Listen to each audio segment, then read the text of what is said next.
ഗ്രാമീണ റോഡുകളുടെ വികസനത്തിനാണ് മുൻഗണന നൽകുന്നതെന്ന് Mani C Kappan MLA. Elikkulam Ambalampadi Thekkanattippadi road പാലം നവീകരണത്തിന്റെ നിർമ്മാണോദ്ഘാടനം നിർവഹിക്കുകയായിരുന്നു MLA. ഞാൻ അതിശയിക്കുക, കാരണം 2 കൊല്ലം മുമ്പ് കൊടുത്ത പൈസ ഇപ്പോഴും പണി തുടങ്ങിയില്ല എന്ന് ഞാൻ ചോദിച്ചു. അങ്ങനെ ഇങ്ങനെ ഒരു ടെക്നിക്കൽ പ്രോബ്ലം ഉണ്ടായിരുന്നു എന്നുള്ളത് എനിക്കറിയില്ല.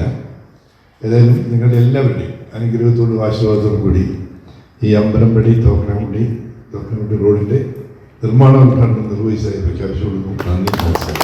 എലിക്കുളം MGM UP സ്കൂളിലെത്തുന്നവർക്കും ഭഗവതി ക്ഷേത്രത്തിലെത്തുന്ന ഭക്തജനങ്ങൾക്കും കല്യാണ മണ്ഡപത്തിലെത്തുന്നവർക്കും ഈ റോഡിന്റെയും പാലത്തിന്റെയും വീതി കൂട്ടിയുള്ള നിർമ്മാണം ഉപയോഗപ്രദമാകുമെന്നും MLA പറഞ്ഞു. എലിക്കുളം ഭഗവതി ക്ഷേത്ര മാനേജർ TS രഘു അധ്യക്ഷത വഹിച്ചു.